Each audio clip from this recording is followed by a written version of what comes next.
ഇസ്രായേലിൻ നാഥനായി വാഴുമേക ദൈവം, സത്യജീവമാർഗമാണു ദൈവം.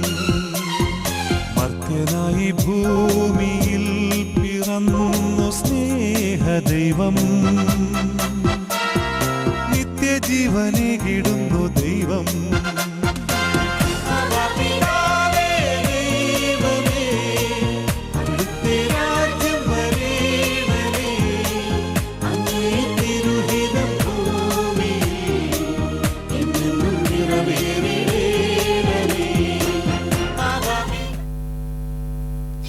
ஆண்டவரும் உலக ரட்சிகர் மீட்பெருமா இருக்கிற இயேசு கிறிஸ்துவின் அற்புத நாமத்தினால் யாவருக்கும் மீண்டுமாய் காலை வாழ்த்துக்களை தெரிவித்துக் கொள்கிறோம்.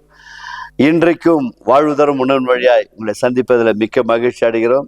இந்த நாளில கூட வேத வசனத்துக்கு செவி கொடுப்போம். எங்களோடு கூட நீங்கள் வேதத்தை எடுத்து வாசிப்பீர்கள் என்று நாங்கள் விசுவாசிக்கிறோம். கர்த்தர் நிச்சயமா அதை செய்வார். வேதத்தை எந்த அளவுக்கு எங்களோடு கூட சேர்ந்து மாத்திர தனிப்பட்ட விதத்தில் வாசிக்கிறீர்களோ என் வார்த்தை வெறுமையாய் போகாது என்று சொல்லுகிறார். அப்படியே நம்முடைய வாழ்க்கையில தேவனுடைய வார்த்தை வல்லமையான காரியங்களை செய்யும். எங்களோடு கூட சேர்ந்து வாசிங்கள். அப்போஸ்தலர் 10ஆம் அதிகாரத்துல 33 38 முடிய இறை பகுதிகளை நாம் வாசிக்க கேட்போம்.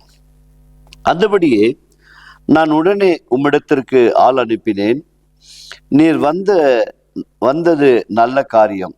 தேவனாலே உமக்கு கட்டளையிடப்பட யாவையும் கேட்கும்படி நாங்கள் எல்லோரும் இப்பொழுது இங்கே தேவ சமூகத்தில் கூடியிருக்கிறோம் என்றான். அப்பொழுது பேதுரு பேசத் தொடங்கி, தேவன் பட்சபாதம் உள்ளவர் அல்ல என்றும் எந்த ஜனத்தாயினும் அவருக்கு பயந்திருந்து நீதியை செய்கிறவன் எவனோ அவனே அவருக்கு உகந்தவன் என்றும் நிச்சயமாய் அறிந்திருக்கிறேன். எல்லாருக்கும் கர்த்தராயிருக்கிற இயேசு கிறிஸ்துவை கொண்டு அவர் சமாதானத்தை சுவிசேஷமாய் கூறி இஸ்ரவேல் புத்திரருக்கு அனுப்பின வார்த்தையை அறிந்திருக்கிறீர்களே. யோவான் ஞானஸ்தானத்தை குறித்து பிரசங்கித்த பின்பு கலிலேயா நாடு முதற்கொண்டு யூதயா தேசமெங்கும் நடந்த சங்கதி இதுவே.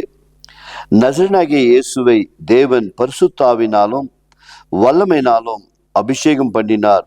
தேவன் அவருடனே கூட இருந்தபடினால் அவர் நன்மை செய்கிறவராயும் பிசாசின் வல்லமையினால் அகப்பட்ட யாவரையும் குணமாக்குகிறாயும் சுற்றி திரிந்தார். செபிப்போமாக.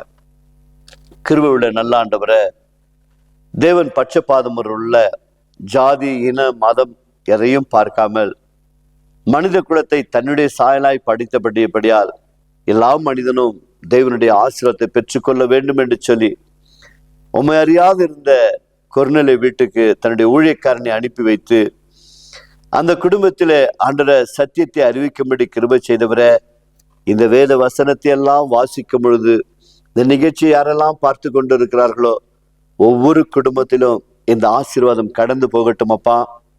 அநேக குடும்பங்களில் ஆண்டவரே தன் பிள்ளைகளுக்கு ஒரு எதிர்காலம் இல்லையே, திருமணமாகி பல வருடங்களாயும் இன்னும் பிள்ளை பாக்கியம் இல்லையே என்று சொல்லி கலங்கி இருக்கிறார்கள். சுவாமி தகப்பனே, என் தேவன் நீர் மனம் இறங்கி திருமணம் ஆகாத பிள்ளைகளுக்கு, அது ஆண் பிள்ளையா இருந்தாலும் பெண் பிள்ளையா இருந்தாலும் ஏற்ற நேரத்துல நல்ல ஒரு வரன்களை ஆண்டவரை அனுமதித்து என் தேவன் இணைத்து கொடுக்கும்படியா செபிக்கிறோம்.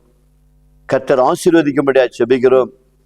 கர்ப்பத்தின் கனிகளை ஆசீர்வதிக்கும்படியா செபிக்கிறோம். கொர்நேலியு வீட்டில் அற்புதத்தை செய்தவர் இந்த நிகழ்ச்சியை காணுகிற அத்தனை வீடுகளிலும் அற்புதம் நடக்கட்டும். இயேசுவின் நாமத்தினால் பிதாவே, ஆமென். God bless you.